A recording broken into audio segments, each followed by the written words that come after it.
Drop it.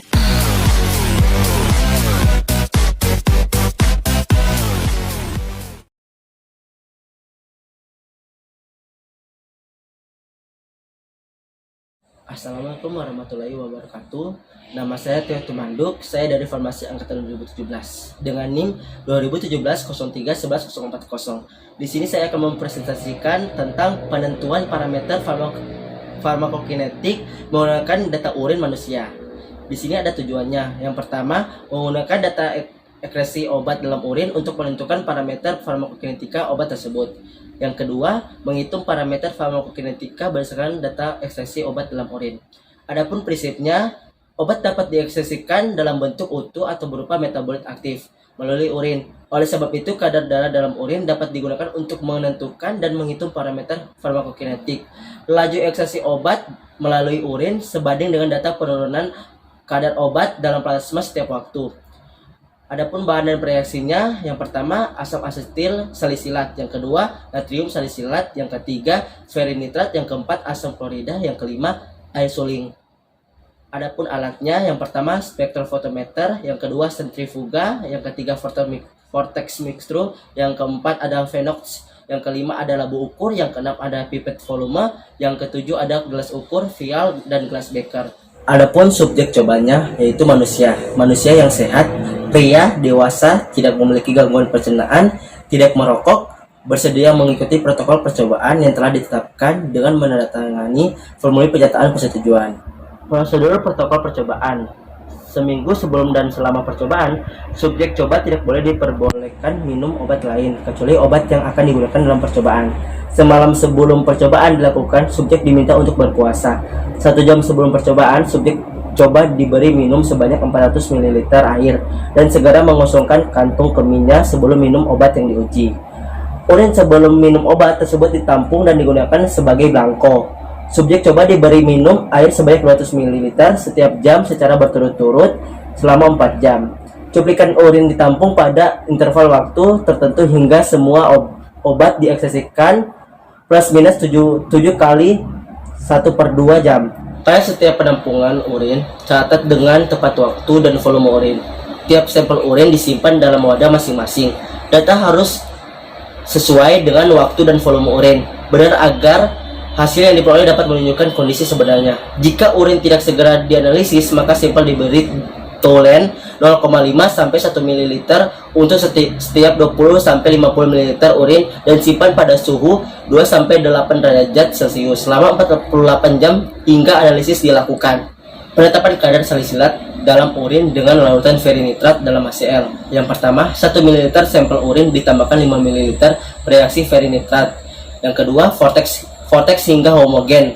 Kemudian di sentrifuga 2500 rpm selama 5 menit.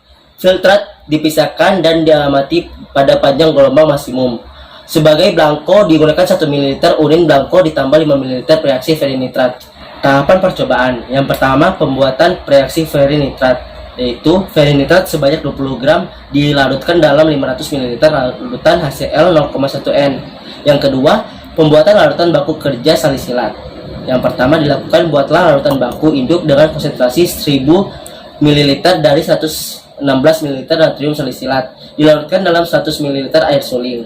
Yang kedua, buatlah larutan baku kerja salisilat dengan cara mengencerkan larutan baku induk dengan air suling sampai diperoleh konsentrasi 20, 50, 100, 150, 200, dan 300. Yang ketiga, penentuan panjang gelombang maksimum. Cara kerjanya, panjang gelombang maksimum ditentukan menggunakan larutan baku kerja 100 dan 200 ml. Yang kedua, reaksikan larutan baku kerja 100 dan 200 sesuai dengan prosedur penetapan kadar salisilat dan amatilah nilai absorban pada panjang gelombang antara 510 sampai 560 nm. Yang ketiga, buat kurva perbandingan absorban terhadap panjang gelombang dari larutan baku kerja 100 sampai 200 pada kertas grafik berskala sama. Yang keempat, tentukan lambda maksimumnya. Pembuatan kurva baku. Langkah kerjanya yaitu pertama, lakukan pengamatan absorban dari larutan baku kerja pada beberapa konsentrasi yang telah dibuat pada poin 2 yang telah direaksikan seperti pada metode penetapan kadar salisilat dalam urin dengan metode ferinitrat pada panjang gelombang maksimum yang telah diperoleh dari poin 3. Sebab belangko yang telah digunakan 1 ml air suling ditambahkan 5 ml reaksi ferinitrat. Yang kedua, buat tabel hasil pengamatan dan kurva perbandingan kadar larutan baku kerja terhadap absorban pada kertas grafik berskala sama. Yang ketiga, hitung koefisien korelasi dan buat persamaan garisnya. Adapun penetapan kembali kadar salisilat yang telah ditambahkan dalam urin atau biasa disebut recovery. Yang pertama, langkah kerjanya buat larutan baku induk 1000 ml dari 1116 natrium salisilat dilarutkan dalam 100 ml urin belangko. Yang kedua, buat larutan baku kerja salisilat dengan cara mengencerkan larutan baku induk dengan urin belangko sampai diperoleh larutan dengan kadar 20, 50, 100, 150, 200, dan 300 ml. Yang ketiga, lakukan pengamatan absorban dari larutan baku kerja dengan beberapa konsentrasi tadi. Setelah direaksikan seperti pada metode penetapan kadar salisilat dalam urin dengan metode ferinitrat, pengukuran dilakukan pada panjang gelombang maksimum yang telah diperoleh sebelumnya. Sebagai belangko adalah 1 ml urin belangko ditambah 50 ml reaksi ferinitrat. Yang keempat, tabelkan hasil pengamatan dan buat kurva perbandingan kadar larutan baku kerja terhadap absorban pada kertas grafik berskala sama. Hitung persen recovery dengan cara memasukkan nilai absorban larutan baku recovery pada persamaan kurva baku sehingga diperoleh harga kadar salisilat yang diperoleh kembali. Yang kedua, hitung persen recovery dengan membagi perolehan kembali salisilat dalam urin dengan kadar sebenarnya. Kemudian dikalikan 100%. Lanjut pengumpulan sampel urin. Langkah kerjanya yang pertama, buat sampel penampungan sampel urin atau dengan mempertimbangkan waktu paruh eliminasi salisilat yang diperoleh dari pustaka selama plus minus 7 kali tes setengah. Yang kedua, lakukan penampungan urin, catat secara tepat volume dan waktu penampungannya. Lanjut ke 7, yaitu penetapan kadar salisilat dalam urin. Cara kerjanya yang pertama, tetapkan kadar salisilat dalam sampel urin menggunakan metode ferinitrat dan amati absorbannya pada panjang gelombang maksimum.